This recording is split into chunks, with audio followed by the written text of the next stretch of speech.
भाषा में जो पवित्र शास्त्र है, पुराना नियम है, वो इस बात को बताता है कि इसे तीन श्रेणी में विभाजित किया जा सकता है। पंच ग्रंथ की किताब, भविष्यवक्ताओं की किताब और बुद्धि की किताब। नो, तो तीन भागों में विभाजित किया जा सकता है। आपने इंट्रोडक्शन में पढ़ा होगा, पर फिर भी मैं आपको एक और बार मैंने सोचा कि उसको आपको याद दिला दिया जाए। तो इब्रानी भाषा में ये पांच जो किताब है, नो, उत्पत्ति, निर्गमन, लय व्यवस्था, गिनती, व्यवस्था विवरण, ये पांचों किताब को पंच ग्रंथ करके संबोधित किया जाता है, या इंग्लिश में पेंटाटूक और इब्रानी भाषा में तोरा कहा जाता है। तो ये जो है हमें इस बात को प्रदर्शित करता है कि ये जो पंच ग्रंथ है, यहूदी धर्म के लिए, मसीह धर्म के लिए और इस्लामिक धर्म के लिए एक बड़ा ही महत्वपूर्ण बातों को समझाने वाला पंच ग्रंथ है। आपको मालूम होगा कि ये यहूदियों के लिए बहुत ही महत्वपूर्ण रहता था। मूसा के द्वारा 5 किताबों को लिखा गया, जैसे कि हम जानते हैं, और हमारे अध्ययन में हम देखेंगे कि कैसे मूसा के द्वारा ये लिखा गया। यद्यपि अलग अलग विचारधाराएं हैं कि इसका जो उत्पत्ति अलग अलग समय में अलग अलग लोगों के द्वारा हुआ, वो सब एक साइड में हम देख सकते हैं। आपके नोट्स में भी वो वर्णन किया गया है। परंतु हम जब देखते हैं एक मसीह व्यक्ति के लिए, हम जानते हैं कि ये जो पंचग्रंथ की किताब है मूसा के द्वारा लिखा गया है और बहुत ही बहुमूल्य है, वेरी इंपॉर्टेंट, बहुत ही हमारे लिए बहुत ही महत्वपूर्ण है। क्यों महत्वपूर्ण है? क्योंकि ये किताब में हम परमेश्वर ने जो सारी सृष्टि का जो निर्माण किया है उसके बारे में हमें जानकारी मिलती है। उत्पत्ति के बारे में, जब हम उत्पत्ति बोलते हैं तो सब चीज की जो उत्पत्ति हुई है उसके बारे में हम इन किताबों में देख सकते हैं। और इसलिए ये किताब बहुत ही महत्वपूर्ण हो जाती है, केवल पुराने नियम के लिए नहीं, परंतु नए नियम के लिए, नए नियम के लिए। तो इसलिए अगर आप देखा जाए तो यीशु मसीह के लिए कौन सा पवित्र शास्त्र था? नया नियम उस समय में नहीं हुआ था। यीशु मसीह के लिए जो पवित्र शास्त्र था वो पुराना नियम था, और विशेष करके मूसा का जो पंच ग्रंथ है वो सारे लोगों के लिए महत्वपूर्ण था। और इसीलिए ये जो संपूर्ण धर्मशास्त्र का आधार है, और इससे परमेश्वर के वचन में सबसे महत्वपूर्ण खंडों में एक माना जाता है। So it's very very important. ये जो 3 स्तर में जो बांटा गया है, तोरा, नवीन, केतुवीन, इसको इब्रानी भाषा में कहा जाता है। तोरा बहुत ही महत्वपूर्ण हो जाता है, और इस्राएली लोगों के लिए जो मूसा ने जो पंच ग्रंथ दिया है वो बहुत ही महत्वपूर्ण हो जाता है उनके व्यवहारिक जीवन के लिए। अगर हमें उनके जीवन के बारे में पढ़ना है, इस्राएली लोगों के बारे में जानना है, तो सबसे महत्वपूर्ण बात जो परमेश्वर ने वाचा के रूप में दी या प्रतिज्ञा के रूप में दी, सब में हम देख सकते हैं कि उत्पत्ति की किताब एक मुख्य स्थान को रखती है। इसलिए हम जो इस अध्ययन को करने वाले हैं, हमारे लिए बहुत ही महत्वपूर्ण हो जाता है कि हम पंच ग्रंथ को अच्छी तरह से समझ सकें। तो यहूदी नैतिक वंशावली, कानूनी संहिता और आत्मिक शिक्षाएं, सारी बातें इन पंच ग्रंथ में हमें पाई जा सकती है। हमारे कुलपतियों के बारे में, इब्राहिम, इसहाक, याकूब, इनके बारे में अगर हमें सीखना है तो हमें इस किताब को जानना बहुत जरूरी है। निर्गमन की किताब को जब हम देखते हैं तो हम देख सकते हैं कैसे मिस्र की गुलामी से परमेश्वर ने उनको छुड़ाया, कैसे परमेश्वर ने बचाया, और कैसे उनको एक बड़े एक समूह के रूप में, एक राष्ट्र के रूप में परमेश्वर ने उनको सिरजा। और लय व्यवस्था में हम देखते हैं कि कैसे परमेश्वर ने कैसे उनके जीवन में शुद्धता। देखिए, जब एक समूह को परमेश्वर अपना एक एक समूह बना रहा था, एक लोग बना रहा था, तो उनको उस पवित्रताई में बढ़ने के लिए परमेश्वर ने एक वाचा दी, शुद्धता अनुष्ठित करने के लिए, बातों का नैतिक आचरण के लिए उनको निर्देश प्रदान किया। सो हम देख सकते हैं कि लय व्यवस्था बहुत ही इंपॉर्टेंट है, क्योंकि जो परमेश्वर उनको चाहता था वो बनने में लय व्यवस्था उनकी सहायता मदद कर रही थी। क्योंकि एक ऐसा समूह जो जिनके जीवन में कोई अनुशासन नहीं था, कोई ऐसी बातें नहीं थी जिससे वो प्रभावित हो सके, उनका जीवन बन सके, तो एक समूह को परमेश्वर के स्वरूप में बनना बड़ा बड़ा मुश्किल हो जाता। देखिए, अगर हमारे संविधान नहीं हो भारत में तो क्या हो जाएगा? सब अपने इच्छा के अनुसार चलने लगेंगे, सब अपने नो जो उनको सही लगता वो करने लग जाएंगे। तो आपका जो सही है मेरे लिए सही नहीं होगा, मेरा जो सही है वो आपके लिए सही नहीं होगा। तो संविधान हमें एक बात को सुनिश्चित करता है कि इसके अनुसार अपने जीवन को हमें ढालना। कॉन्स्टिट्यूशन हमें हेल्प करता है, नो। तो यहां पे हम देखते हैं कि परमेश्वर ने उनको सारी बातों को जब दिया और एक राज्य के लिए उनको तैयार कर रहे थे, परमेश्वर चाहता था कि वो उनके नो पवित्रताई में बढ़े, परमेश्वर की इच्छा को जाने और शुद्धता में बढ़ते जाए। इसलिए उन्होंने लय व्यवस्था की किताब में सारी बातों को प्रदान किया। अगर हमारे पास संविधान ना हो तो हमें नहीं मालूम रहेगा क्या सही है क्या गलत है। इसलिए लोगों को परमेश्वर ने ये सारे बातों से सचेत किया कि कैसे उन्हें आगे बढ़ना है। गिनती की किताब हम देखते हैं कि वो जंगल में भटकते रहे, और जो वादा परमेश्वर ने उनको दिया था देश में प्रवेश करने का, उसकी तैयारी में वो उनको उस तैयारी में लेते चले गए, और कैसे परमेश्वर ने उनको एक राष्ट्र के रूप में।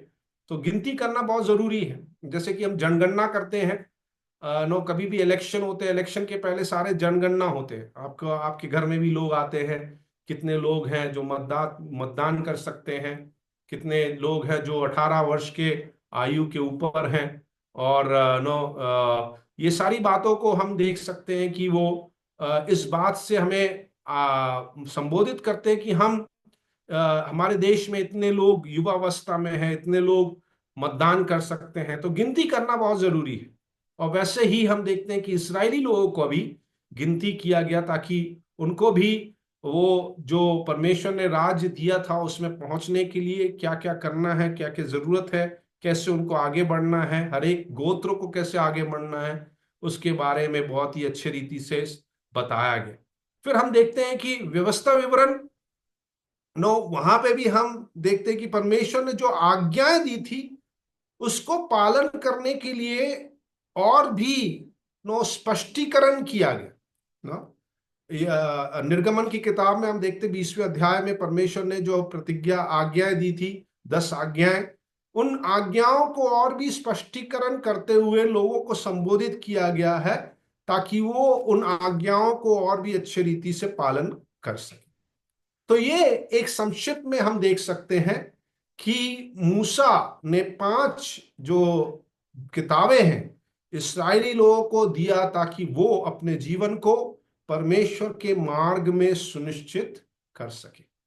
तो पंच ग्रंथ जो है हमें केवल इस्राएली लोगों के बारे में नहीं बताता, परंतु हमें इस बात को भी बताता है कि परमेश्वर ने कैसे चुनाव किया और एक समूह को तैयार किया, ताकि वो ऐसा एक समूह बन जाए जिसके द्वारा परमेश्वर इस संसार में उद्धार को दे सके। इसलिए हम सबसे पहला जो भविष्यवाणी पाते हैं वो है गिनती की किताब, उसका 3रा अध्याय।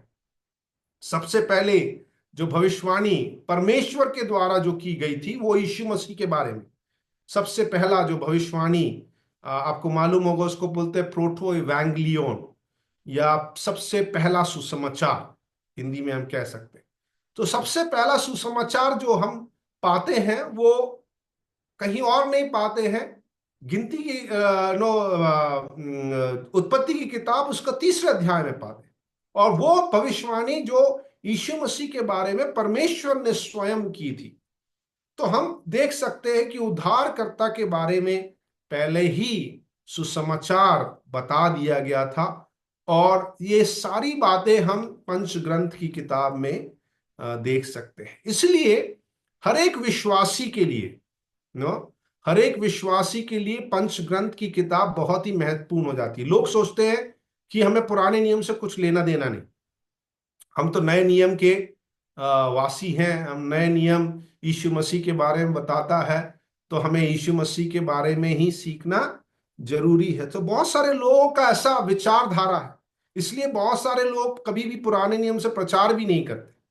परंतु जब हम देखते हैं पंच ग्रंथ की किताब, नबियों की किताब, अभी मैं अपने विद्यार्थियों को नबियों के बारे में सिखा रहा हूं इन दिनों में, तो मैं देखता हूं, और आज मैंने बुद्धि की किताब या भजन से प्रचार किया, और हर एक बात में नो यीशु मसीह को प्रदर्शित करते हुए पुराना नियम इस बात को हमें सचेत करता है कि परमेश्वर ने अपनी वाणी को केवल यीशु मसीह में ही नहीं सीमित रखा, परंतु शुरुआती दौर से ही परमेश्वर ने अपने कार्य को अंजाम दिया, और उस कार्य को अंजाम देते हुए नए नियम में हम यीशु मसीह को बते ही प्रत्यक्ष रूप में देख सकते।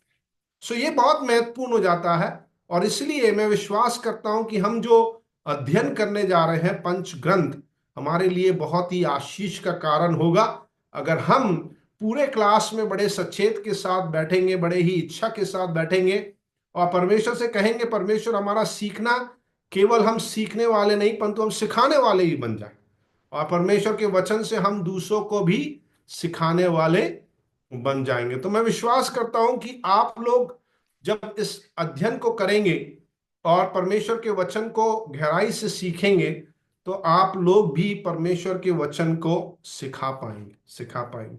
और हमारी यही इच्छा या चेष्टा होनी चाहिए कि हम जिस कलीसिया में भी रहें, परमेश्वर के वचन में बहुत ही दृढ़ता के साथ परमेश्वर के वचन को गहराई से हम समझने वाले हो जाएं, और परमेश्वर के वचन के अनुसार हम जीने वाले भी हो जाए। तो जो पंच ग्रंथ की किताब है बहुत ही महत्वपूर्ण है, और इसमें अलग अलग बातों को हम देख सकते हैं। इसमें व्यवस्था, जीनियोलॉजी, पोएट्री, नरेटिव, कथा के रूप में हम देख सकते हैं। बहुत सारी बातों को कैसे प्रदर्शित किया है लेख के रूप में और व्यवस्था के रूप में, ये सारी बातों को बहुत ही अच्छे रीति से प्रदर्शित किया गया है।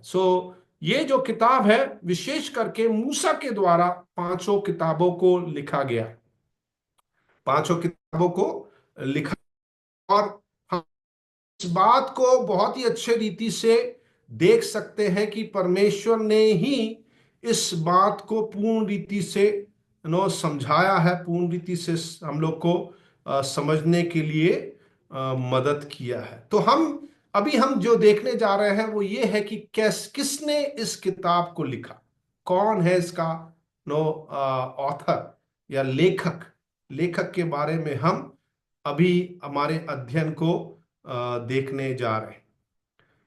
जब हम इस अध्ययन में आगे बढ़ते हैं तो हम ये देख पाते हैं कि ये जो किताब है मूसा के द्वारा करीबन 1445 या 1440 हम कह सकते हैं, 1440 से लिखी गई बातों को हम देख सकते हैं।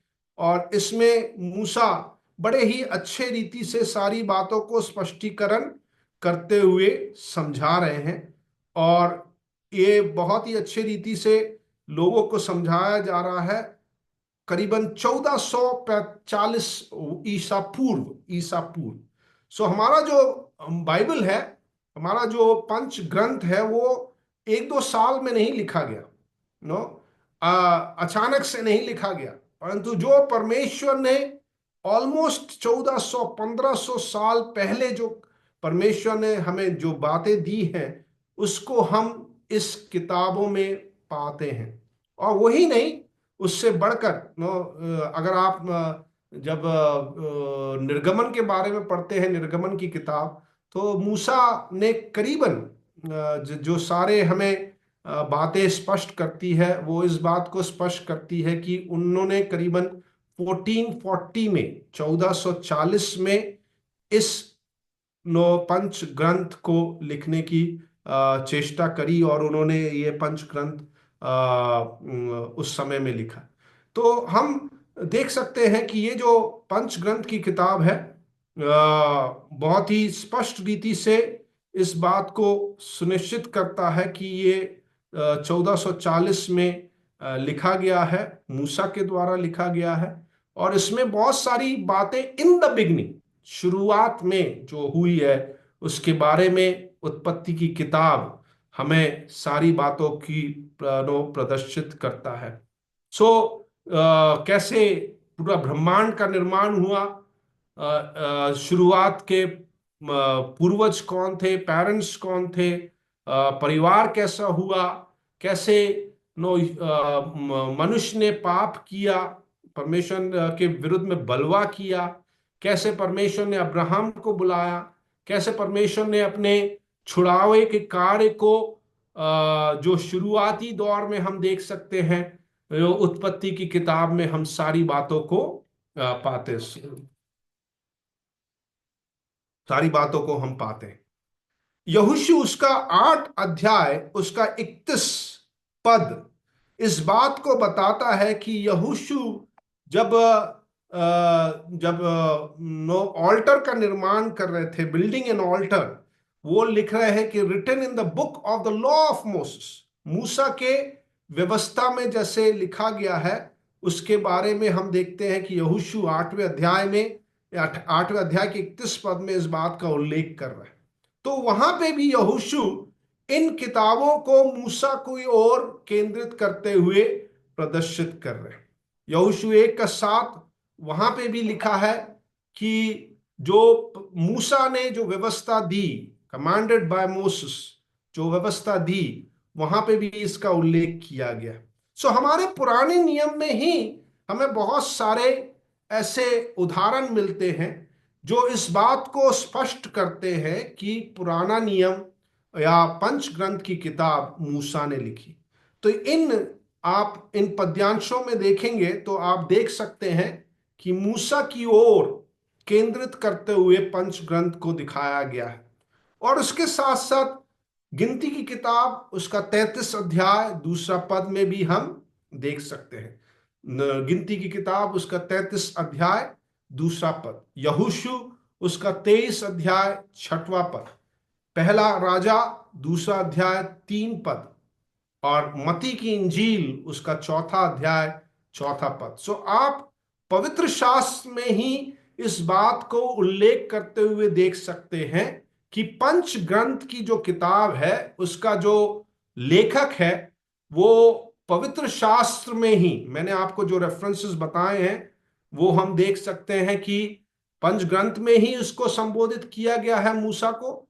और उसके बाद यहोशू की किताब में, राजा की किताब में, पहला राजा 2 अध्याय 3 पद में, और केवल पुराने नियम में ही सीमित नहीं है, नए नियम में भी इसका वर्णन किया गया है। मती की इंजील उसका 4 अध्याय 4 पद। और यीशु मसीह खुद, देखिए, अभी लोग बोलते हैं कि ये जो पंच ग्रंथ है मूसा ने नहीं लिखा है, परंतु हमारा वचन, परमेश्वर का वचन हमें बताता है कि यीशु मसीह खुद मूसा को संबोधित करते हुए पंच ग्रंथ की किताबों को बता रहे हैं। नो, यहां पे हम देख सकते हैं मती की इंजील उसका 19 अध्याय 8 पद, मरकुस की इंजील उसका 12 अध्याय 26 पद, यूहन्ना की इंजील उसका 5 अध्याय 45 से 47 पद तक।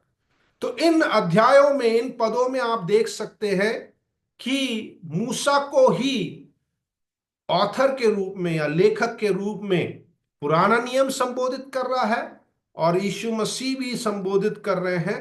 और बाद में हम देखते हैं कि प्रेरितों के काम में भी, नो, प्रेरितों के काम उसका 3 अध्याय 22 पद, जो पतरस है वो व्यवस्था विवरण को मूसा की ओर केंद्रित करते हुए बता रहे हैं। तो हम देख सकते हैं कि पुराना नियम खुद मूसा के लेखक होने का वर्णन कर रहा है, नया नियम भी उसके बारे में वर्णन कर रहा है, यीशु मसीह भी उसके बारे में वर्णन कर रहे हैं, पतरस भी उनके बारे मूसा को लेखक करके संबोधित कर रहे हैं। इवन रोमियो उसका 10 अध्याय के 5 पद में पौलुस भी मूसा को लेवी व्यवस्था का ऑथर करके संबोधित कर रहे हैं। तो हम जब देखेंगे तो ये सारी बातें हमें इस बात को स्पष्ट कर रही है कि हमारा जो पंच ग्रंथ का किताब है, वो जो लेखक हैं उसके लिए मूसा को स्पष्ट रीति से बताया जा सकता है। बहुत लोग प्रश्न पूछते हैं कि ये कैसे हो सकता है, मूसा तो बहुत लेट था, बहुत सारी बातें जो थी वो पहले हो रही थी। नो, जैसे कि सृष्टि की बात है या अब्राहम के बारे में, बहुत मूसा तो बहुत बाद में आए हैं। तो ये जो है वो लोग समझने में उनको बड़ा असमंजसता होती है, बड़ी मुश्किलात होती है।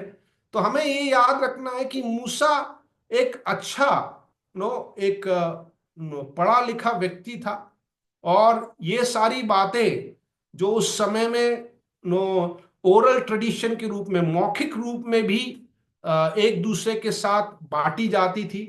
तो मूसा के पास ये सारे ट्रेडिशंस थे नो, जो जिस बात को वो सिखाना चाहते थे और जिस बात को जो लिखा गया है उसकी पुष्टि करने के लिए उनके पास सारे नो बातें थी, जिसके द्वारा वो मूसा के द्वारा लिखा गया है करके हम संबोधित कर सकते हैं। तो हमारे पास पवित्र शास्त्र खुद ही एक एग्जाम्पल है जो पंच ग्रंथ की किताब को मूसा को संबोधित कर रहे हैं। पुराने नियम में ही, नए नियम में भी मैंने आपको सारे रेफरेंस दिए हैं। यीशु मसीह जिस पर हम भरोसा करते हैं वो झूठ नहीं बोलेंगे। यीशु मसीह भी, वो नो लोग जो कहते हैं कि मूसा ने नहीं लिखा है, उसका हम खंडन कर सकते हैं, क्योंकि यीशु मसीह ही पंच ग्रंथ की किताब को मूसा को संबोधित कर रहे हैं। और हमने वो सारे एग्जाम्पल्स देखे, उदाहरण को देखे, जो मत्ती की इंजील में 19 अध्याय 8 पद में है, मरकुस 12 के 26। मेरे ख्याल से आप लोग ये जरूर लिख लीजिएगा, आपके नोट्स में शायद नहीं है ये, तो इसको आपको लिखना जरूरी है। क्योंकि जब भी आपसे कोई पूछेगा कि मूसा को आप कैसे बता सकते हैं कि वो लेखक थे, तो आपको सबसे बड़ा जो हमारे पास नो उपकरण है, या हमारे पास जो इंस्ट्रूमेंट है जिससे हम संबोधित कर सकते हैं, वो पवित्र शास्त्र खुद है। नो, पवित्र शास्त्र खुद ही है। तो हमें पवित्र शास्त्र के आधार पर अपने इस बात को प्रदर्शित कर सकते हैं, नो डाउट। क्योंकि हमें पुराना नियम, नो पंच ग्रंथ की किताब, गिनती की किताब खुद बता रही है, यहोशू की किताब हमें बता रही है, राजा की किताब बता रही है, और मती की इंजील उसका चौथा अध्याय चौथा पद बता रहा है। और नए नियम में यीशु मसीह कंसिस्टेंटली नो हमेशा जो है मूसा को ही पंच ग्रंथ के लिए संबोधित करते हैं। तो आपके पास वो मती की इंजील 8वां पद है, मरकुस 22 है, 5 का 45 से 47 है। तो ये बातों को हमें जब हमसे कोई पूछेगा हमारे विश्वास के बारे में या पंच ग्रंथ के बारे में, तो हमें उन्हें समझाना जरूरी है कि हमारा पवित्र शास्त्र खुद ही इस बात को प्रदर्शित करता है या संबोधित करता है कि मूसा ने ही ये पंच ग्रंथ की किताब को लिखा है। पतरस के द्वारा, पौलुस के द्वारा, पतरस के बारे में हम जब पढ़ते हैं, वो व्यवस्था विवरण को मूसा को केंद्रित करते हुए प्रदर्शित कर रहे हैं। प्रेरितों के काम 3 अध्याय 22 पद, और रोमियो उसका 10 का 5 में पौलुस मूसा को प्रदर्शित करते हुए लय व्यवस्था को केंद्रित करते हुए उल्लेख कर रहे हैं। तो मेरे ख्याल से आपको यहाँ पे कोई डाउट लग रहा है, समझ में आ रहा है मेरा? अगर हिंदी समझ में आ रहा है, कोई दिक्कत है तो बताइएगा। बस समझ में आ रहा तापास जी, समझ है। में आ यस। रहा है? Yes okay, sir. Very good. अगर कोई भी मुश्किलात हो रही है, कोई भी दिक्कत हो रही है, तो जरूर बताइएगा। कहीं पे भी अगर आपको समझ में नहीं आ रहा है तो जरूर बताइएगा, तो मैं वहां पे एक और बार आपको बता सकता हूँ। तो सर ये आप हमें जरूर जानना जरूरी है सर कि, जगदीश सर कुछ कह रहे हैं। हाँ जी, जगदीश सर कुछ पूछ रहे हैं। ओके, कोई, सर मुझे पूछना था एक सवाल। हाँ जी, पूछिए। सर आपने एक रेफरेंस दिया मत्ती 4 का 4, हाँ जी। लेकिन उससे कुछ मिलता नहीं है वो बात।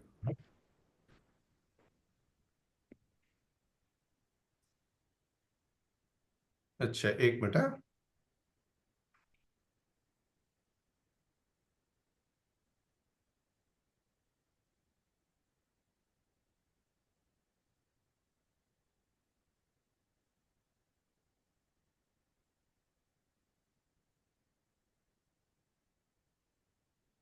मत्ती 4 का 4, मेरे को भी एक बार देखना पड़ेगा उस पे।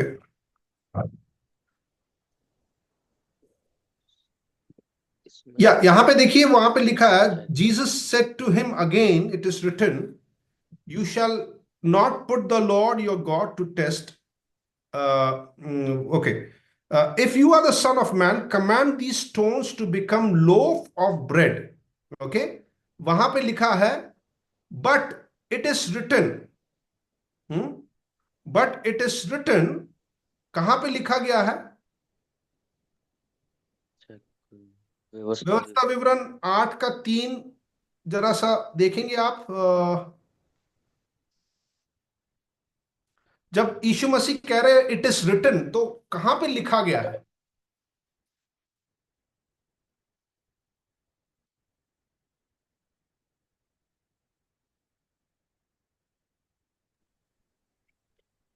उसने तुझको नम्र बनाया और भूखा भी होने दिया। फिर वह मन्ना जिसे न तू और न तेरे पुरखा भी जानते थे, वही तुझको खिलाया। हाँ, इसलिए वह तुझको सिखाए कि मनुष्य केवल रोटी ही से नहीं जीवित देखिए रहे। कहां पे लिखा है ये? अच्छा, पंचतंत्र में। पंच ग्रंथ में लिखा है ना? तो इट इज रिटन जब लिखा है, मत्ती की इंजील 4 अध्याय 4 पद, तो यीशु मसीह कह रहे हैं it is written. It is written मतलब हिंदी में क्या कैसे लिखा गया है, मैं एक और बार हिंदी में भी पढ़ना चाहूंगा। मत्ती की इंजील उसका 4 अध्याय 4 पद, तो इट इज रिटन जब बोल रहे हैं यीशु मसीह, तो क्या मतलब है? फिर तो सर, जहाँ जहाँ नए करार में ऐसा इन पंच ग्रंथ में से रेफरेंस लिया होगा, वो सभी जगह हम ले सकते हैं ना फिर तो। क्या है? या पर यीशु मसीह, मैं यीशु मसीह के बारे में मैं बता रहा था, इसलिए मैंने इस पद को लिया, 4 अध्याय 4 पद, इट इज रिटन जब बोल रहे हैं, यीशु ने उत्तर दिया लिखा है। कहाँ लिखा है? यीशु मसीह के लिए कौन सा लिखित रूप में था उस टाइम पे? मैंने आपको पहले ही बताया कि बाइबल नहीं था, नया नियम नहीं था यीशु मसीह के लिए उस समय में। जब जी। यीशु मसीह अपनी सेवकाई कर रहे थे, नया नियम बहुत बाद में लिखा गया। तो जब लिखा है बोल रहे हैं, तो आप देख सकते हैं कि वो प्रभु यीशु मसीह पुराने नियम, विशेष करके पंच ग्रंथ को जो लिखा गया है मूसा के द्वारा, उसको स्पष्ट करते हुए वो इस्तेमाल कर रहे हैं। नो, समझ में आया कोई? जी यह जी जी। जगदीश, जगदीश जी, आपको समझ में आया? तो जी जब सर। लिखा, जब हम बोल रहे हैं, तो इसका मतलब क्लियर है कि यीशु मसीह पंच ग्रंथ की किताब, क्योंकि उनके लिए तोरा था उस टाइम पे बहुत महत्वपूर्ण। तो जो भी कोट किया जा रहा है, वो पुराने नियम में जो लिखा गया है मूसा के द्वारा, उसको कोट करते हुए वो इस बात को प्रदर्शित कर रहे हैं, इसलिए वो लिखा है। इसलिए वहां पे स्पष्ट इन्वर्टेड कॉमास में, जब मैं हिंदी में पढ़ रहा था तो वहां लिखा है इन्वर्टेड कॉमास में लिखा है। सो लिखा है, तो यीशु मसीह के लिए लिखित रूप में उस समय पंच ग्रंथ की किताब थी जिसे वो कोट कर रहे हैं। क्लियर हुआ? जी सर। जी sir. Okay, thank you very much, thank you, very good. आप अगर ऐसा कुछ कहीं पे समझ में नहीं आ रहा है तो जरूर पूछ लीजिएगा। तो हम देखते हैं कि नया नियम भी यीशु मसीह के बारे में, पंचग्रंथ के बारे में, मूसा को संबोधित करते हुए बहुत सारे रेफरेंसेस हैं। मैंने आपको ये सारे रेफरेंसेस दिए हैं, आप बाद में भी पढ़ सकते हैं। एंड वो हमारे लिए बहुत ही इंपॉर्टेंट रहेगा। और मूसा की ऑथरशिप, जेनेसिस, जो उत्पत्ति की किताब है, वो 19वीं शताब्दी तक अनकंटेस्टेड थी। मतलब सब लोग इस बात से अच्छी तरह ज्ञात रखते थे कि मूसा ने ही लिखा। पर 19वीं शताब्दी में जब लोग राशनलिज्म, ये सारा जो नो विचारधाराएं आने लगी, फिलोसफिकल थॉट्स आने लगे, तब वहां पे बड़ा लोग सोच विचार करने लगे कि ये मूसा कैसे लिख सकता है, मूसा इतनी सारी बातों को कैसे लिख सकता है जो उनके बहुत साल पहले हुई है, और कैसे। तो मैं विश्वास करता हूं कि परमेश्वर ने पवित्र आत्मा के द्वारा मूसा को उस समय प्रेरित किया, ताकि वो सारा जो, जैसे कि दूसरा तिमोथी उसका 3 अध्याय 16 पद में लिखा है कि ऑल स्क्रिप्चर इज इंस्पायर्ड, सारा जो वचन है वो पवित्र आत्मा के द्वारा प्रेरित किया गया। तो मैं और आप विश्वास करते हैं कि नो जो हमारे पास परमेश्वर ने दिया है मूसा के द्वारा, ये लिखित रूप में हमें दी गई है, पर लोगों का अलग अलग विचारधारा है। जब उन लोग व्यवस्था विवरण को पढ़ते हैं तो लोग कहते हैं कि आखिरी में जब मूसा का मृत्यु हो गया है तो वो जो लिखा गया है वो वचन, वो किसने लिखा। तो वहां पे भी एक प्रश्न आ जाता है कि मूसा ने अगर लिखा है तो मूसा के मृत्यु की बात जो हुई है उसकी बात कैसे मूसा लिख सकते हैं पहले। न तो सारे लोगों के तर्क वितर्क करने की जो शैली है वो 19वीं शताब्दी से शुरू हुई, और लोग उसके बारे में चिंता करने लगे और लोग सोचने लगे कि कैसे मूसा ये सारी बातों को लिख सकता है। हो सकता है मूसा के साथ जो आखिरी बातें घटित हुई है, मोर जो सब कुछ है वो मूसा ने अपने आप से लिखा हो। आखिरी का जो है वो शायद उनके साथ जो चल रहे हैं वो आखिरी के जो पदों को वहां पे लिखा गया ताकि मूसा के बारे में भी लोग जान सके, आने वाली पीढ़ी जान सके कि मूसा के मृत्यु के बाद क्या हुआ था। तो वो शायद किसी ने लिखा होगा, वो हो सकता है। परंतु हम ये नकारात्मक रूप से नहीं देख सकते कि मूसा ने नहीं लिखा। नो, तो छोटा सा किसी ने अगर लिख दिया अंत में, तो ये मतलब नहीं कि मूसा ने बिल्कुल ही नहीं लिखा है ना। आप मेरे से सहमत होंगे, मैं विश्वास करता हूं कि जब मूसा ने सारी बातें लिखी, जब मृत्यु हो गई, तो कोई ना कोई वो सारी बातों को लिखा हो गया आखिरी के जो जो पद है व्यवस्था विवरण में, ताकि आने वाली पीढ़ी जो अभी नहीं समझ रही है वो बाद में उसको समझ सके और मूसा के देहांत के बारे में जान सके। May be last few versus किसी ने जरूर लिखा होगा, परंतु जो पंच ग्रंथ है उसमें हमें कोई भी असमंजसता नहीं है, कोई भी तर्क वितर्क नहीं होना चाहिए, क्योंकि परमेश्वर ने अपनी आत्मा के द्वारा मूसा को प्रेरित किया ताकि वो सृष्टि के बारे में, कैसे उत्पत्ति हुई, सबके बारे में वर्णन कर सके। और जिसके बारे में पुष्टि हम पुराने नियम में ही देखते हैं कि ये मूसा के द्वारा लिखी गई है, पंचग्रंथ की किताब में, यहोशू की किताब में, राजा की किताब में, और उसके बाद मत्ती की इंजील में। और यीशु मसीह खुद मूसा को संबोधित करते हुए कह रहे हैं कि ये पंचग्रंथ उन्होंने लिखा है, पतरस ने लिखा, पतरस इस बात को पुष्टिकरण कर रहे हैं और पौलुस भी कर रहे हैं। तो इसमें हमारे पास ये सारे एक नो हमारे पास अच्छे रीति से विवाद करने के लिए हमारे पास ये सारी बातें हैं, जिसे हमें कोई भी संकोच नहीं करना है कि मूसा ने ये सारी बातें लिखी ताकि लोगों को अच्छी तरह समझ आ सके। तो जो निर्गमन हुआ, निर्गमन करीबन कहा जाता है कि 1445 में लगभग, हमें एग्जैक्ट नहीं बता सकते, इसलिए 1440 से 1400 के बीच में, क्योंकि मूसा ने इतने साल उनका जो अगुवाई किया उसके बारे में बताया गया, तो मूसा ने इस दौरान में लिखा होगा। इस बारे में हम पुष्टिकरण कर सकते हैं। Any doubt about the authorship? किसी के पास डाउट है तो बताइएगा, अदरवाइज हम लोग नेक्स्ट जो देखने जा रहे हैं उसका उद्देश्य क्या है, पंच ग्रंथ का उद्देश्य क्या है। नेक्स्ट हमारा जो टॉपिक है वो उद्देश्य, किस उद्देश्य के साथ लिखा गया है। पंच ग्रंथ की किताब को सीड प्लॉट करके भी कहा जा सकता है।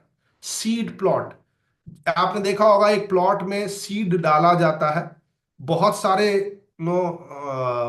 सीड नहीं होंगे एक चीज के।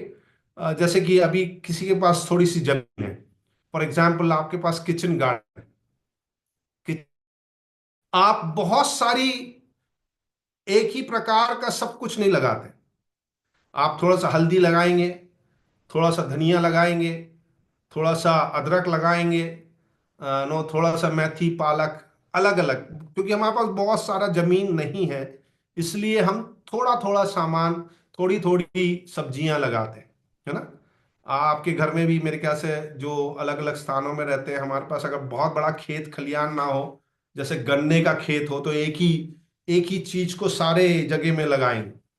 परंतु हम लोग जो हैं, हमारे जो घर में है, अभी मेरे पास थोड़ी सी जमीन है यहाँ पे देहरादून में, तो मैं हर दिन शाम को जाता हूँ पानी डालने के लिए। आज तो नहीं जा पाया क्योंकि 6 बजे से क्लास थी, परंतु हर दिन मैं जाता हूँ, मुझे बड़ा अच्छा लगता है थोड़ी खेती बाड़ी करना।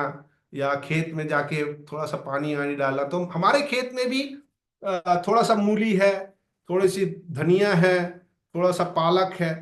तो वहां पे अलग अलग नो सीड बेड बनाते हैं ताकि छोटे छोटे रूप में एक एक चीज को डाल सके, क्योंकि हमारा परिवार बहुत बड़ा नहीं है, छोटा सा परिवार है, तो खाने के लिए जो हमें चाहिए वो हम देख सकते हैं। तो वैसे ही जो जेनेसिस है, उत्पत्ति की किताब जो है, उसे कहते हैं कि सीड प्लॉट, जहां पे हर एक बात का थोड़ा थोड़ा सीड डाला गया है, जो पूरे बाइबल के लिए, एंटायर बाइबल के लिए एक बहुत ही महत्वपूर्ण बात को प्रदर्शित करता है। मोस्ट ऑफ द डॉक्ट्रिन्स, जो सिद्धांत हैं, हर एक सिद्धांत के बारे में हम सीड फॉर्म में जेनेसिस की किताब में देख सकते हैं, उत्पत्ति की किताब में, छोटे छोटे सीड के रूप में, छोटे छोटे सीड के रूप में बहुत सारे मेजर डॉक्ट्रिन्स, जो बहुत महत्वपूर्ण सिद्धांत हैं बाइबल में, वो हम देख सकते हैं। मुझे बता दीजिएगा क्लास कब एंड हो रहा है, तो मैं उसके हिसाब से रोक दूंगा, क्योंकि मैं जब पढ़ाने लगूंगा तो मुझे आइडिया नहीं रहेगा। तो आप लोग मुझे एक संकेत दे सकते हैं, कोई बात नहीं, आप लोग बोल सकते हैं सर टाइम अप, कोई मुझे बुरा नहीं लगेगा, ठीक है। निखिल, निहाल जी, आप बता सकते हैं, है ना। क्योंकि आपको ही ओके मैं सर। वीडियो में देख रहा हूं, तो मैं आपसे ही बोलना चाहूंगा कि अगर, हाँ, और भी लोग हैं, सब लोग हैं मेरे ख्याल से, तापास जी भी है, सोनू जी भी है, अमित जी भी हैं, कनिका जी भी हैं, अन्ना जी भी हैं, प्रिया जी भी हैं, तो सारे लोग हैं। कोई भी मुझे बता दीजिएगा मेरे को। जेमसन सर ने एक कार्यशैली दिया था कि कौन से टाइम में ब्रेक है, तो मैं जरा एक बार देख लेता हूँ, क्योंकि हम लोग जो प्रचारक और टीचर लोग का एक प्रॉब्लम है, गाड़ी शुरू कर देते तो रोकना नहीं मालूम ना। जैसे कि हम लोग गाड़ी में चढ़ जाते हैं, तो जैसे मेरे को अभी भी याद है जब साइकिल सीख रहे थे बचपन में, तो साइकिल में चढ़ना तो आता था और उसके बाद उतरना नहीं आता तो ढलान में जाते थे, फिर जब कहीं गाड़ी रुक नहीं रही तो जाके कहीं पे भेड़ देते थे ताकि रुक जाए गाड़ी। तो प्रचारक लोग का यही है, गाड़ी शुरू हो जाती तो फोर्थ गियर में आ जाता, फिफ्थ गियर में आ जाता, फिर रुकना बड़ा मुश्किल हो जाता है। तो आप लोग मुझे कृपया करके रोक दीजिए कि मैं आप लोग का टाइम नहीं लूंगा। मेरे ख्याल से 6:50 का टाइम है, 6:50 का टाइम है, या यस सो सर। 3 मिनट और हमारे पास। मैं टाइम का बिल्कुल पाबंद हूँ। क्लास में भी जब मेरी क्लास शुरू होती, मैं बिल्कुल समय पे जाता हूँ, समय पे खत्म करता हूँ। परंतु कभी कभी ऐसा होता है कि नो, ऑनलाइन में समझ में नहीं आता, तो आप यहाँ पे तो घंटी बजती है तो पता चल जाता है, यहाँ पे घंटी नहीं है, तो आप लोग बता दीजिएगा प्लीज। या तो जो हमारा उद्देश्य है उत्पत्ति की किताब, उसमें सारे मुख्य सिद्धांत के बारे में स्पष्टीकरण किया गया है। फॉर एग्जाम्पल, क्रिएशन के बारे में, सृष्टि के बारे में, नो पाप के बारे में, न्यायीकरण के बारे में, अटोनमेंट के बारे में, कैसे नो परमेश्वर ने सारी बातों को ऐसा सृजा ताकि हमारे पाप से हमें मुक्ति मिल सके, हम कैसे पाप में ग्रसित हो गए, मनुष्य पाप में ग्रसित हो गया, परमेश्वर के क्रोध के बारे में, करुणा के बारे में, परमेश्वर के महिमा में प्रताप के बारे में, हमारी जिम्मेदारी के बारे में, सारी बातों का हम ओरिजिन देख सकते हैं, शुरुआत कहां पे देख सकते हैं, उत्पत्ति की किताब। इसलिए उत्पत्ति की किताब एक सीड प्लॉट करके, नो सीड प्लॉट करके हम देख सकते हैं, जहां पे सारे मुख्य सिद्धांत बहुत ही संक्षिप्त रूप में, उसकी शुरुआती दौर। देखिए, जब कार चलती थी, आपको याद होगा, मैं उसके साथ खत्म करूंगा, मारुति 800 या एम्बेसडर, उस टाइम की बात कर रहा हूं। आप लोग में से बहुतों ने देखा भी नहीं होगा, शायद पद्मिनी को नो एक 118 एनी हुआ करती थी, बहुत कम कार हुआ करती थी एक समय में। अभी आप देख लीजिए कितने सारे कार, अलग अलग प्रकार की कार, एक ही कंपनी के कितने के कार, हर दिन नए नए। तो शुरुआती दौर में हर कुछ चीज छोटा होता है। उत्पत्ति में भी एक सीड के रूप में सारे सिद्धांतों को हम देख सकते हैं, परंतु जैसे समय बीतता गया तो हम देखते हैं कि बहुत सारे सिद्धांतों को, उसको बहुत ही स्पष्टीकरण करते हुए समझाया गया, समझा। तो मैं छोटे छोटे उदाहरण को लिया करूंगा अपने ही जीवन शैली से, ताकि हम समझ सके, ताकि हम लोग जो समझ रहे हैं उसको हम अच्छी तरह से समझ सके। So this is the purpose of writing. ये है उद्देश्य लिखने का, उत्पत्ति की किताब का, जो सारे मुख्य सिद्धांतों के बारे में वर्णन करता है। और ये किताब हमें हमें ये बात को बताता है हम कहां से आए हैं। परमेश्वर ने हमें सृजा है, परमेश्वर ने हमें बनाया है। उत्पत्ति उसका पहला अध्याय पहला पद, वाई आई एम हियर, मैं क्यों इस संसार में हूं। परमेश्वर के साथ एक अच्छा संबंध रखने के लिए, उत्पत्ति की किताब 15 अध्याय 6वां पद। और कहां मैं जा रहा हूं, where I am going to, where is my destination after death, उत्पत्ति उसका 25 अध्याय 8वां पद।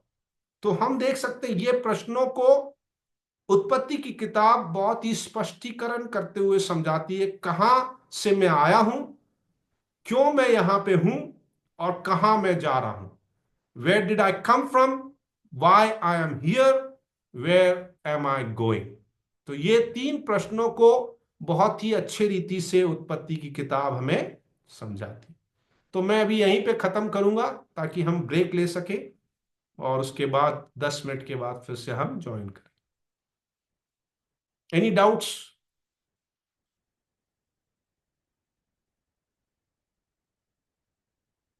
ओके, नेक्स्ट जो हम देखने जा रहे हैं वो है गैप थियरी या अंतराल सिद्धांत। नो, ये जो है बहुत चर्चा का विषय है कि क्या उत्पत्ति में जो परमेश्वर के बारे में हम देखते हैं, जो सृजा है, ये वचन जो पहला अध्याय के पहला पद और पहला अध्याय के दूसरे कुछ सालों का गैप देखा जा सकता है। नो, इसके इसके लिए लोग इसके नो वाद विवाद करते हैं। कुछ लोग बोलते हैं कि एक पहला अध्याय पहला पद और पहला अध्याय दूसरा पद के बीच में करीबन 1000 साल का एक गैप है, 1000 साल का गैप है। परंतु इसकी पुष्टि हम कहीं देख नहीं पाते हैं। लोग बोलते हैं कि परमेश्वर ने सृष्टि बनाने से पहले सृष्टि हुई थी, और जो शैतान है उसने बलवा करने के कारण नो वहां पे एक बड़ा सा एक परमेश्वर ने उसके विरुद्ध में काम किया, बहुत बड़ा एक कैटास्ट्रॉफे इवेंट हुआ, और जिसके कारण फिर से सब कुछ नष्ट हो गया। और इसके लिए लोग एशिया नबी की किताब 14 अध्याय 12 से 15 और एजिकिएल उसका 28 12 से 17 उसके बारे में वर्णन करते हैं।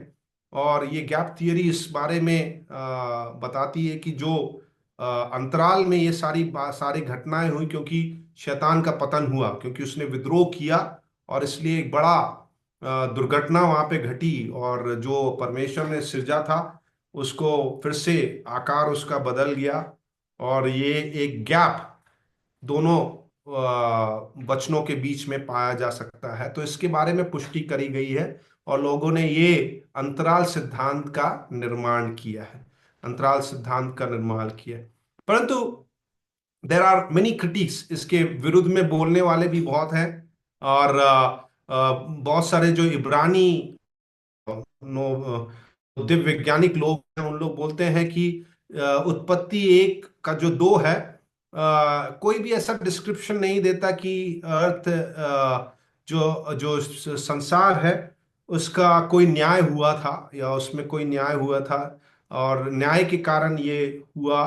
देर is no indication about it. But लोग इनके बीच में ताकि वो साइंस और स्क्रिप्चर को कहीं ना कहीं एक समझौता ला सके, रिकंसिलिएशन ला सके, इसके कारण वो नो गैप थियरी का निर्माण हुआ। तो बोला जाता है कि पहला अध्याय पहला पद और पहला अध्याय दूसरे पद के बीच में कुछ समय था जिसमें ये सारी घटनाएं हुई, और जो उल्लेख किया गया है एशिया नबी की किताब और एजिकियल की किताब में, वो सारी बातों को प्रदर्शित करता है गैप थियरी में। सो हम उसके बारे में इतना ही बताना चाहेंगे। अगर कोई आपको पूछेगा कि गैप थियरी क्या है, तो गैप थियरी का मतलब ये है कि पहला जो उत्पत्ति पहला अध्याय पहले पद के बीच में और दूसरे पद के बीच में कुछ अंतराल समय था, जिसके कारण ये सारी बातें दर्शाई गई। परंतु हम निर्गमन उसका 20 अध्याय 11 पद में हम देखते हैं, for in 6 days the Lord made the heavens and the earth the sea and all that is in them. तो ये हमें इस बात को बताता है कि परमेश्वर के जो कार्य है इसके बीच में कोई भी इंटरप्शन नहीं हो। नो, एक्सोडस 20 अध्याय 11 पद में हम देख सकते हैं, फॉर इन 6 days 6 दिन में परमेश्वर ने नो स्वर्ग और पृथ्वी का निर्माण किया। तो वहां पे ऐसा लिखा हुआ है जिस बात को हम उल्लेख कर सकते हैं। So there are many alternative views, हम उस सब में अभी व्यूज में नहीं जाएंगे, परंतु हमारे जानकारी के लिए हम देखना चाहेंगे कि ये गैप थियरी इस बारे में उल्लेख करता है। अब हम जो सीखने जा रहे हैं वो ये है कि जो सृष्टि का परमेश्वर ने सृष्टि का जो निर्माण किया उसके बारे में हम देखने जा रहे हैं। और सबसे जो महत्वपूर्ण वर्ष या की वाक्य, महत्वपूर्ण वाक्य जो हम उत्पत्ति की किताब में पाते हैं वो सबसे पहला अध्याय पहला पद है। In the beginning God created, परमेश्वर ने क्या किया? आरंभ में परमेश्वर ने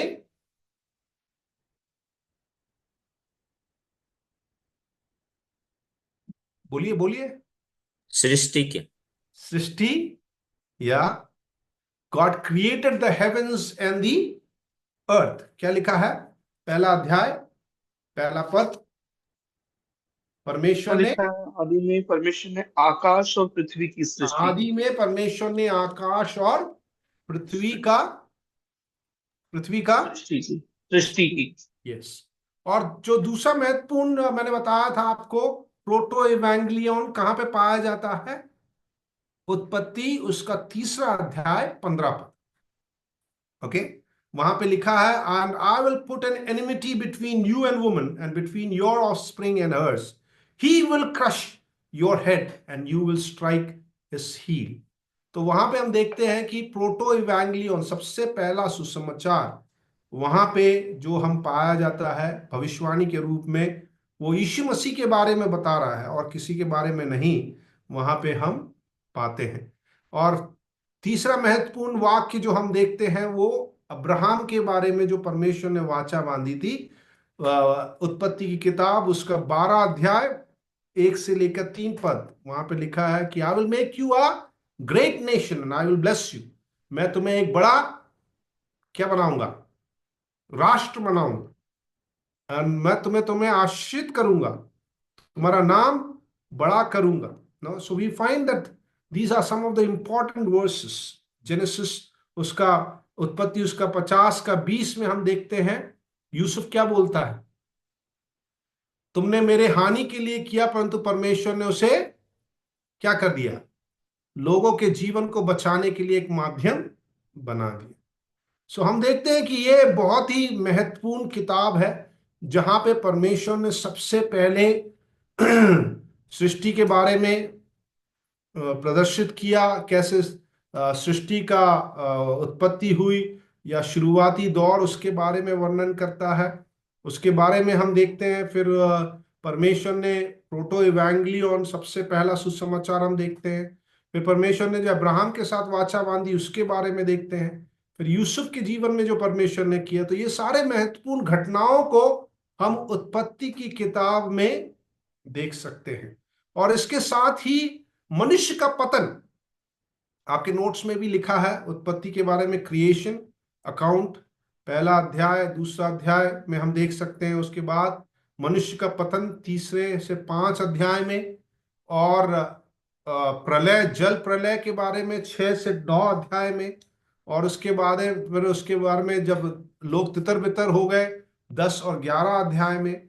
और पितरों के बारे में हम देख सकते हैं, अब्राहम के बारे में 12 अध्याय से 25 अध्याय के 8 पद तक, इसहाक के बारे में हम देख सकते हैं, याकूब के बारे में, यूसुफ के बारे में। तो हम पंच ग्रंथ की किताब की शुरुआत, उत्पत्ति की किताब हमें इन सारी बातों से हमें अवगत कराता है, हमें अवगत कराता। तो उत्पत्ति की किताब हमारे लिए बहुत ही महत्वपूर्ण क्यों हो जाती है?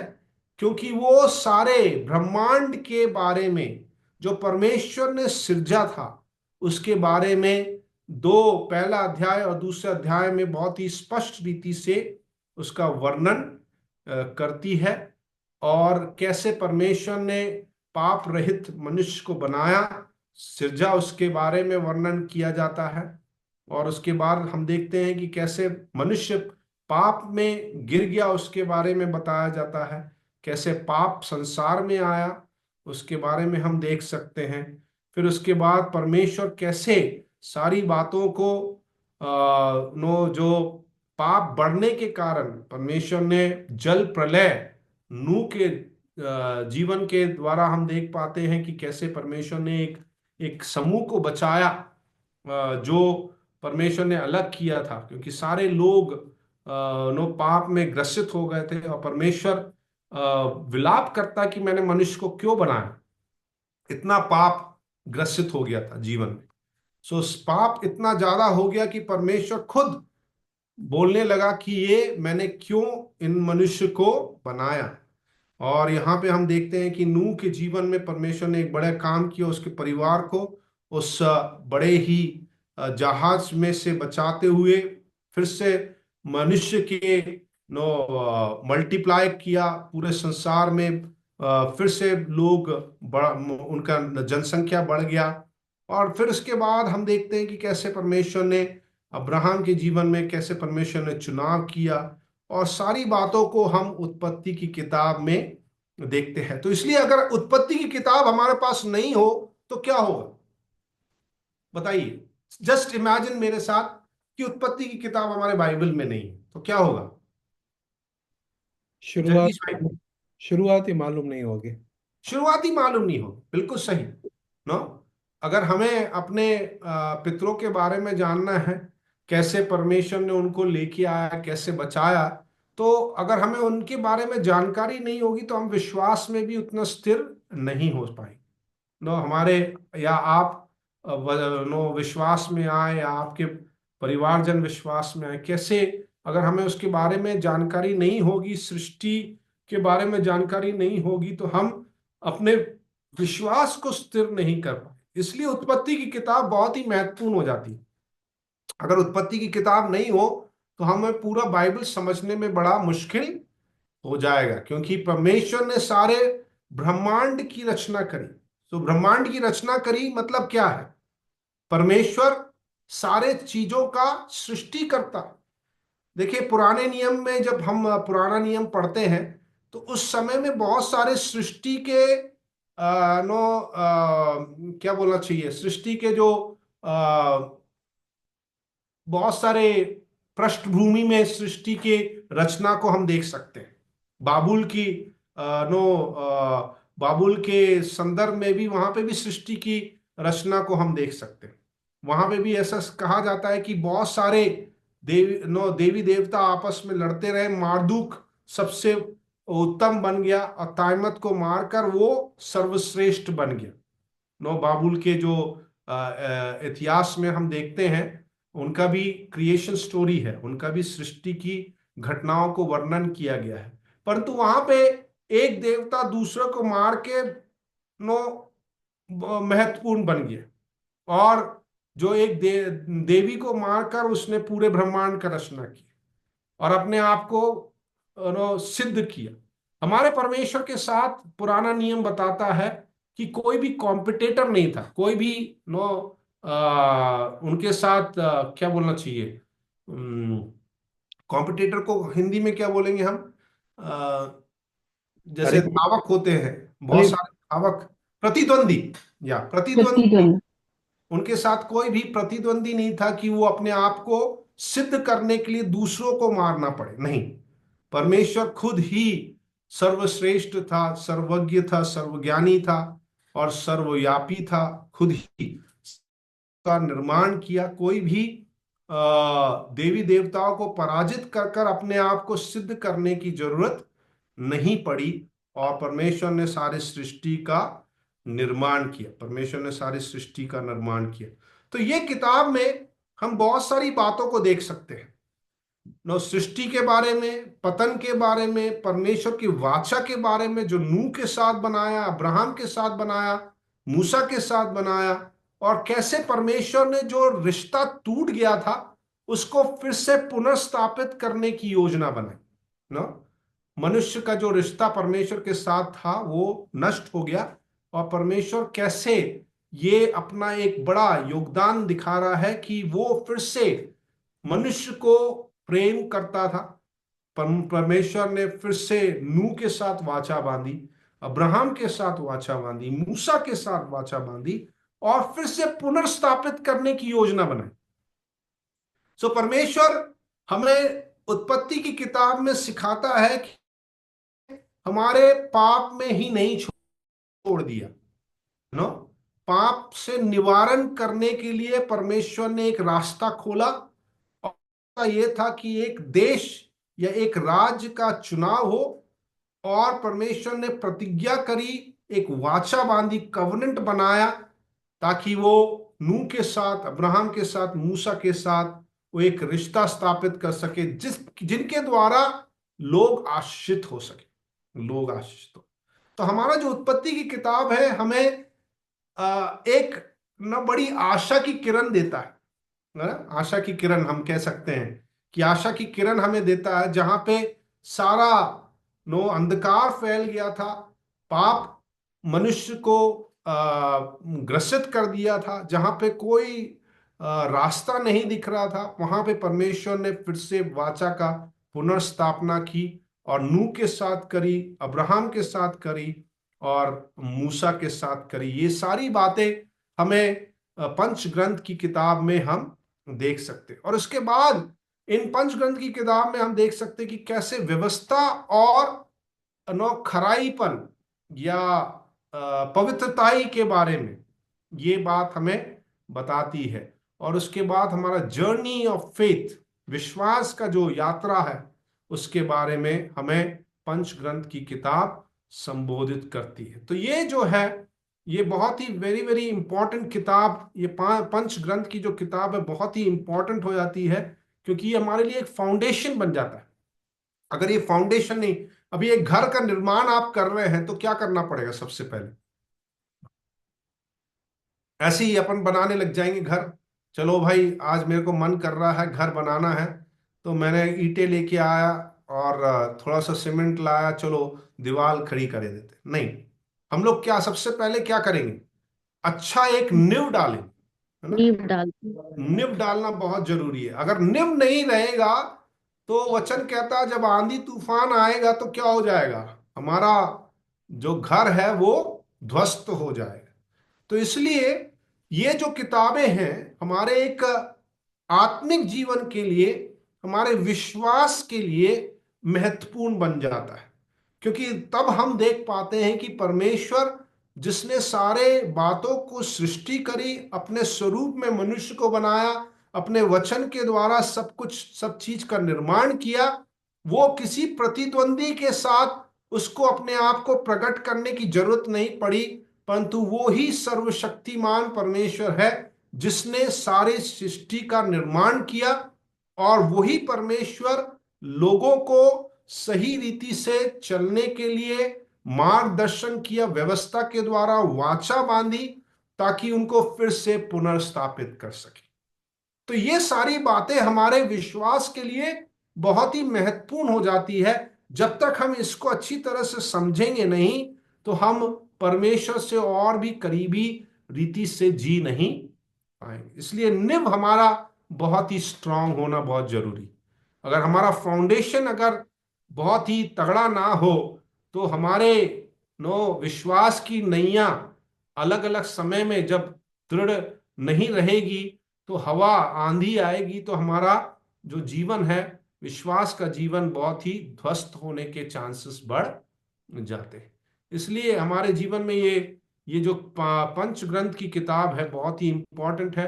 विशेष करके उत्पत्ति की किताब जो हम आज देख रहे हैं, हर दिन एक एक किताब को हम देखेंगे, क्योंकि हमारे पास समय बहुत कम है। इसलिए हमें हर एक दिन एक एक किताब को देखना बहुत जरूरी रहेगा, जो हमारे अध्ययन के लिए महत्वपूर्ण बन जाता है।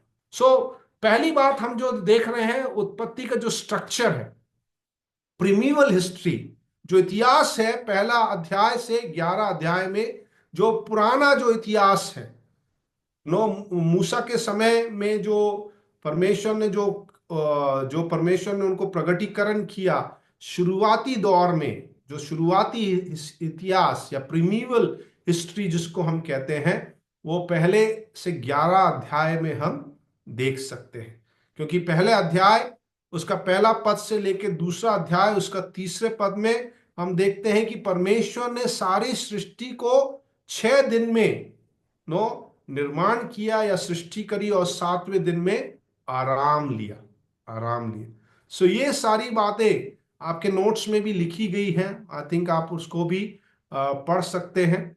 और यहाँ पे हम देख सकते हैं कि जो मनुष्य है उसका पतन हुआ, दूसरा अध्याय 4 पद से लेकर तीसरा अध्याय 24 पद तक, क्योंकि आदम और हव्वा ने आज्ञाकारिता नहीं बरकरार रखी, इसलिए संसार में पाप आया। केन और आबेल के द्वारा हम देखते हैं कि पहला घातक हमला किया गया, और वहां पे जो जो पाप है उसको बढ़ोतरी मिलती गई। और उसके बाद हम 6वें से 9वें अध्याय में देखते हैं कि वहां पे जल प्रलय, परमेश्वर ने जो सारी दुष्टता को खत्म किया। कैसे खत्म किया? जल प्रलय के द्वारा, परंतु नूह और उसके परिवार को परमेश्वर ने बचा दिया। उसके बाद हम देखते हैं टावर ऑफ बाबुल का जो गुम्मट है, उसके बारे में हम देखते हैं 11वें अध्याय में। क्योंकि मनुष्य, देखिए, बार बार परमेश्वर कितने बार मनुष्य के पास आया, हमेशा वो परमेश्वर से दूर जाता है। तो मनुष्य की प्रवृत्ति यही है कि परमेश्वर बार बार आता है और मनुष्य बार बार परमेश्वर से दूर जाता है। यहां पे हम देख सकते हैं कि उनका घमंड इतना ज्यादा हो गया कि परमेश्वर की उनकी भाषाओं को तितर बितर करना पड़ा। तो उन्होंने ठान लिया कि अब हम परमेश्वर के पास पहुंचेंगे, परमेश्वर के पास पहुंचेंगे, वो टावर बनाएंगे जिससे हम परमेश्वर की ओर जा सके। परंतु हम देखते परमेश्वर ने वहां के उनके जो घमंड को चकनाचूर किया और उनके भाषाओं को विभाजित कर दिया। फिर हम देखते हैं कि पैट्रियार्कल हिस्ट्री, पितरों की जो इतिहास है, 12वें अध्याय से 50वें अध्याय तक हम देख सकते हैं कैसे परमेश्वर ने अब्राहम के साथ वाचा बांधी, परमेश्वर ने उस स्थान का प्रॉमिस किया, वाचा दिया, और परमेश्वर ने कैसे उन्हें आशीषित किया। और ये सारी बातों को हम देख सकते हैं अब्राहम के बारे में 12 से 25 अध्याय में, इसहाक के बारे में 21 से 27, कैसे परमेश्वर ने जो वाचा बांधी थी अब्राहम के साथ, उसको पुष्टि या उसका आगे बढ़ोतरी कैसे परमेश्वर ने करी। उसके बाद याकूब के बारे में हम देखते हैं 28 से 36, कैसे परमेश्वर ने इस्राएल के रूप में उसे तब्दील किया और 12 गोत्रों का पिता करके संबोधित किया। और यूसुफ के बारे में हम देखते हैं 37 से 50, जब यूसुफ ने अपनी यात्रा मिस्र की ओर, जहां पे बंधुआई बना के लेके गए, वहां पे हम देख सकते हैं। परंतु उस जगह में भी परमेश्वर ने कैसे अद्भुत रीति से उनकी जरूरतों को पूर्ण किया, वहां पे हम 37 से 50 अध्याय में देख पाते हैं। सो ये सारे जो महत्वपूर्ण बातों को हम देख पाएंगे। और पहला जो कॉन्टेक्स्ट हम देखते हैं, उत्पत्ति का पहला अध्याय 1 से 2, 3, वहां पे हम देखते हैं कि परमेश्वर ने कैसे सब चीज का निर्माण किया। तो ये इस शीर्षक को बताता है कि परमेश्वर एक सोवरेन क्रिएटर है, सारी सृष्टि को बनाने वाला, निर्माण करने वाला परमेश्वर सर्वशक्तिमान परमेश्वर है। इस बात को हम देख सकते हैं। जो इब्रानी शब्द का प्रयोग किया गया है वो है 12, निर्माण करना। वो इस बात को बताता है कि दैविक रूप से सारे क्रिया को परमेश्वर ने बड़े ही अद्भुत सामर्थ के द्वारा सारी बातों को सृष्टि करी अद्भुत रीति से। तो जो 12 जो इब्रानी शब्द का वहां पे प्रयोग किया है, वो इस बात को दर्शाता है। 7 दिन में परमेश्वर ने जो केओस है, जहां पे सब असमंजसता है, वहां पे परमेश्वर ने सारी बातों को सही रीति से उसका ऑर्डर अनुसार तो हम देख सकते हैं। सो पहले दिन में क्या निर्माण हुआ? Separation of light and darkness, अंधेरा और ज्योति का विभाजन हुआ। अभी रिसेंटली मेरे को किसी ने अमेरिका से एक मैसेज भेजा कि ये कैसे हो सकता है, क्योंकि चौथे दिन में ही तो सन का निर्माण हो रहा है, सूरज का निर्माण हो रहा है, तो कैसे प्लांट्स वहां पे जी पाएंगे? क्योंकि क्रिएशन ऑफ सन तो बाद में हो रहा है। तो मैंने सारा एक्सप्लेनेशन उनको दिया कि ये जो सृष्टि की जो यहाँ पुष्टि की गई है, वो हमें देखना है कि परमेश्वर ने दिव्य वैज्ञानिक रूप से सारी बातों को समझाने के लिए किया गया है। और सेपरेशन ऑफ लाइट, तो लाइट ऑलरेडी था।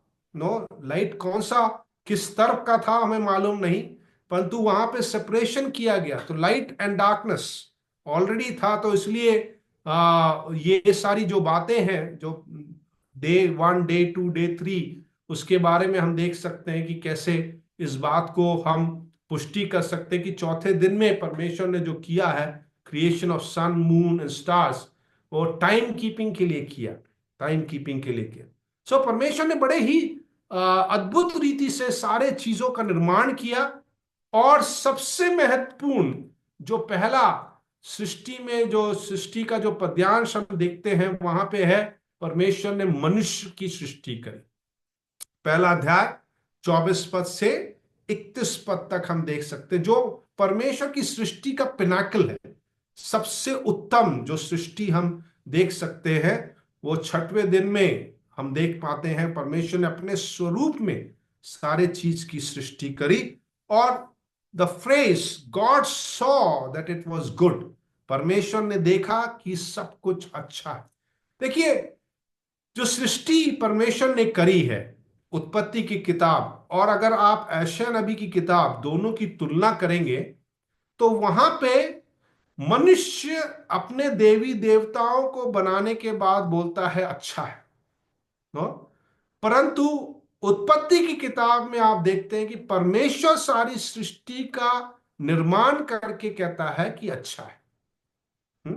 बहुत ही इंपॉर्टेंट है ये दोनों। अगर आप किताबों को देखेंगे तो यहां पे एक समूह है जो अपने देवी देवताओं को बनाता है, अच्छा उसको कारीगर के रूप में बनाता है, कारीगरी दिखाता है, उसका कलर करता है, उसको खीले से आप देखेंगे यशायाह नबी की किताब में यशायाह उनकी मजाक उड़ा रहा है कि उनका देवी देवता खड़ा नहीं हो सकता, इसलिए खील मारकर उसे खड़ा किया जाता है और उसको आकार दिया जाता है। आकार देने के बाद जिस मनुष्य ने बनाया है वो कहता अच्छा है।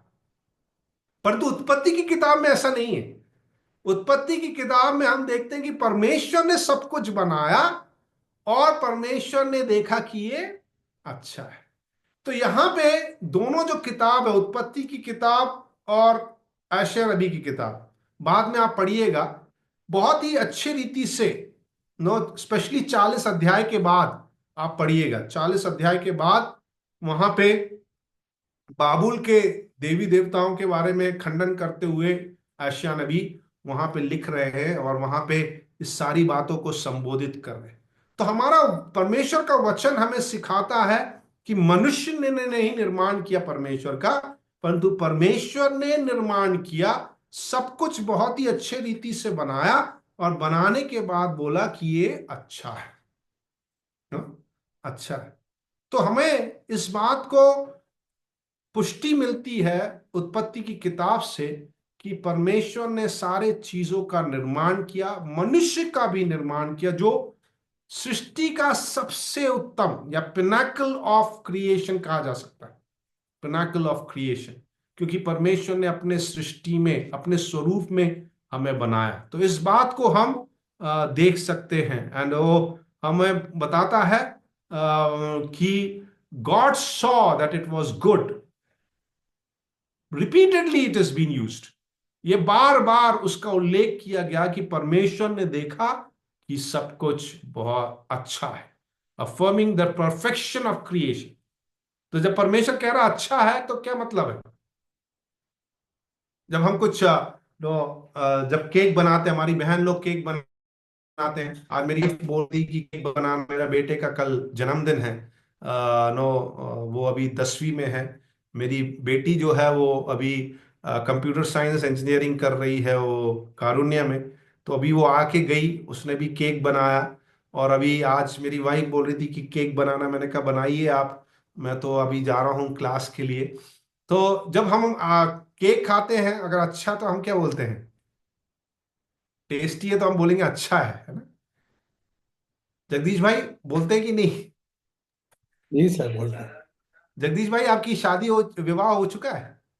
जी सर। अच्छा। तो विवाह हो जाता तो हम लोग विशेष करके जब भी पत्नी लोग अच्छा खाना बनाते तो हम लोग बोलते हैं अच्छा है ना। नहीं बोलेंगे तो पत्नी लोग नाराज हो जाते हैं। हमारी बहन लोग नहीं नाराज होती, अन्ना और कनिका जी लोग नाराज नहीं होते हैं, परंतु यूजुअली अगर नो उन लोग कॉम्प्लीमेंट देखते हैं कि पति लोग बोले कि अच्छा खाना है। तो अगर अच्छा है तो हमें अच्छा बोलना जरूरी भी है नो। तो जब केक बनता है तो हम बोलते हैं अच्छा है। मैं जस्ट उदाहरण दे रहा हूँ। अगर अच्छा नहीं होगा तो हम बोलेंगे नहीं अच्छा है ना। कहीं रेस्टोरेंट में खाने के लिए गए तो हम लोग खाने के बाद बोलते हैं यार अच्छा खाना था, अच्छा खाना था, लाइक नो बढ़िया था। कुछ ना कुछ हम कमेंट्स देंगे, अरे यार अच्छा नहीं था ना। तो परमेश्वर ने जब सारी सृष्टि करी, तो परमेश्वर जब बोल रहा है कि अच्छा है, तो that shows perfection of creation ना। सारे चीज परमेश्वर ने बड़े ही अच्छे रीति से, अगर आप देख लीजिए हम लोग की सृष्टि, मनुष्य की सृष्टि देख लीजिए। हम लोग कभी कभी जीवन बड़े ही आसान रीति से लेते हैं, like no we take it for granted. परंतु आप एक बार हॉस्पिटल चले जाइए नो, अगर आपको ऑक्सीजन लेना है, अगर आप ऑक्सीजन नहीं ले पा रहे हैं, सिलेंडर लगाएगा तो आपका कितना खर्चा आता है। I am just giving an example, एक छोटी सी बात जो हम लोग बहुत ही साधारण रूप से ले लेते हैं। हम तो श्वास ले रहे हैं सुबह से शाम तक बड़े अच्छे से नो, अच्छा खाना भी खा रहे हैं, अच्छा पुष्ट भी हैं, सब कुछ अच्छा। परंतु अगर थोड़ा सा शरीर में अस्वस्थता हो जाए तो बड़ा बड़ा मुश्किल हो जाता है no. So God, when God created Joel, परमेश्वर ने देखा कि परफेक्शन होना चाहिए। He is a perfect God. So सब चीज बनाने के बाद जब बोल रहा है अच्छा है, तो that shows the perfection of creation. परंतु जब परमेश्वर के विरुद्ध में मनुष्य ने बलवा किया, पाप आया, तो सब कुछ जो अच्छाई थी वो धीरे धीरे उसका पतन होने लगा। और आप देख सकते हैं आज के संदर्भ में बहुत ही सारी हम लोग बोलते हैं कि हम लोग बहुत उन्नति कर रहे हैं, उन्नति कर रहे हैं, हम लोग बहुत आगे तक जाएंगे। बहुत सारी बातें हैं। कल मैं एक बहन की गवाही सुन रहा था। वो हेब्रोन में पढ़ा, हेब्रोन में काम करते थे, पर दोनों हस्बैंड वाइफ अभी राजस्थान के एक कोई क्षेत्र में गए हैं जो बहुत ही पिछड़ा है, बहुत ही पिछड़ा। मैं आपको बताऊंगा तो बड़ा आप कहेंगे कि अभी भी ऐसा चलता है क्या। वो ऐसे जगह में, वो कल गवाही दे रही थी कि वो ऐसे जगह में है जहां पे नो बीवी बच्चे, बीवी माता और नो छोटी छोटी लड़कियां, 6 साल की, 8 साल की लड़कियां, उनके पिताजी, भाई और नो दादा, नाना जो भी हैं, वो देह व्यापार के लिए लोगों को लेके आते हैं। मैं सच्ची घटना बता रहा हूं कि अभी भी ऐसा संदर्भ है हमारे देश में जहां पे हम लोग बोलते हैं कि हम लोग बहुत उन्नति कर रहे हैं, परंतु अभी भी ऐसा ऐसा जगह है जहां पे ये सारी बातें चलती हैं। हकीकत है। सो कितना आप देख सकते हैं परमेश्वर ने कितने अच्छे रीति से सब चीज का निर्माण किया था, परंतु पाप आने के कारण सारा चीज नो बिल्कुल, क्या बोलना चाहिए, शून्य से भी बदतर हो गया। शून्य से भी आप सोच नहीं सकते, ऐसी ऐसी घटनाएं होती हैं जो हमारे पाप में जीवन के बारे में प्रदर्शित करती है नो। 6 साल की बच्चियां देह व्यापार में चली जाती नो। और वो बोलते हैं कि एक दिन में करीबन 30 बार लोग आना जाना करते हैं, लाइक आज के संदर्भ में आप सोच सकते, मैं तो जब वो सुन रहा था तो मैं तो समझ भी नहीं पा रहा था कि ऐसा भी होता है ना। हमारे लिए बिल्कुल आश्चर्यजनक बात होगी, परंतु हकीकत ये भी है, हकीकत ये भी है। तो आज के संदर्भ में भी जब हमें किस शाब्दिक बात कर रहे हैं, अभी पाप देखिए कितना फैल चुका है। परमेश्वर जिसने सब कुछ अच्छे रीति से बनाया था, पाप आने के कारण परफेक्शन ऑफ क्रिएशन इज मार्ड, पूरा खराब हो गया। तो हमारे जीवन में ये हमें देखना है कि परमेश्वर ने इतने अच्छे रीति से सब चीज का निर्माण किया था। और परमेश्वर ये हमें उत्पत्ति की किताब बोलती है कि परमेश्वर ने सब कुछ अच्छा बनाया और सब कुछ बिल्कुल परफेक्ट था, परंतु पाप आने के कारण सारा जो परमेश्वर ने जिस उद्देश्य के साथ निर्माण किया था वो सब नष्ट हो। दूसरे अध्याय के पहले से तीसरे पद में हम देखते हैं डिस्क्राइबिंग गॉड रेस्टिंग। तो दो सृष्टि के बारे में दो वर्णन किया गया है, परंतु दोनों दृष्टिकोण हमें पूर्ण परमेश्वर की सृष्टि के बारे में बताता है। एक इलोहिम शब्द का प्रयोग ज्यादा करता है, एक याहुवे शब्द का प्रयोग ज्यादा करता है।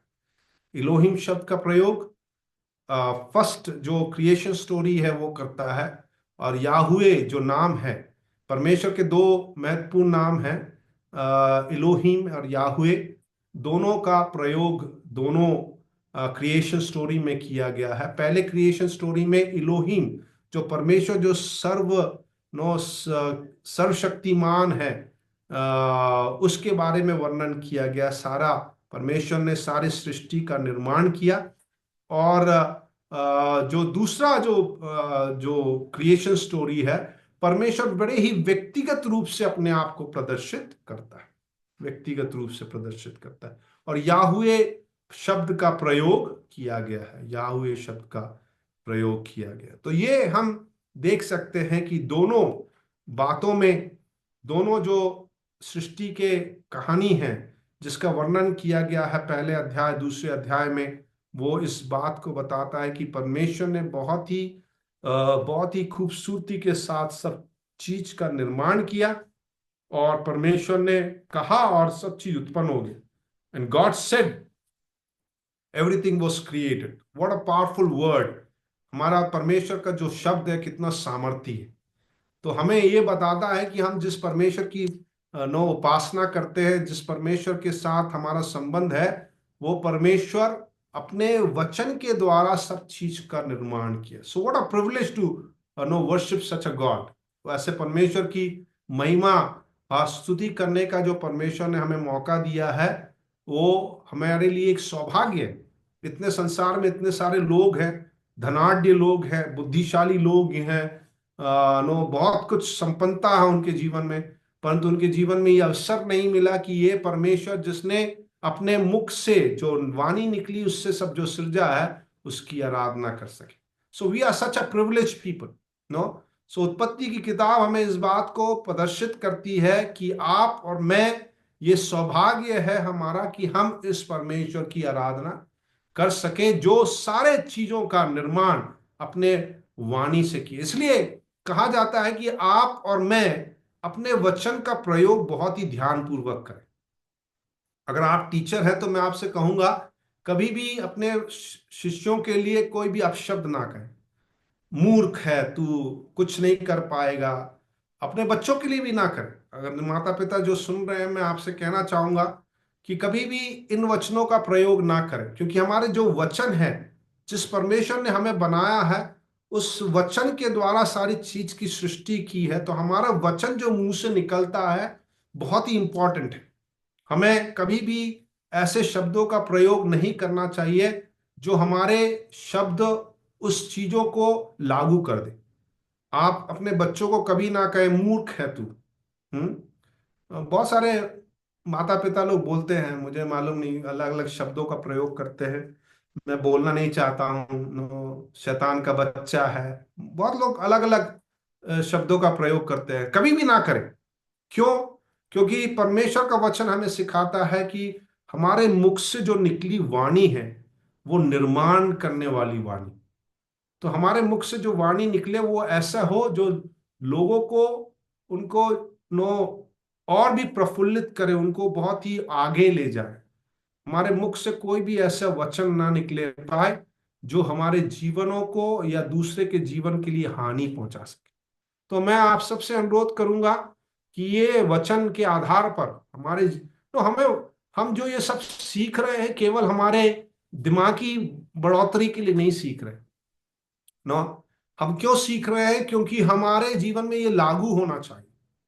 नो, देखिए कभी भी आप जैसे मैं कभी कभी प्रचार में भी बोलता हूं कि जब हम कभी ठोकर खाएं किसी चीज से, तो हमारे जीवन में क्या होता है, हम एकदम से कहते हैं अरे यार, नो,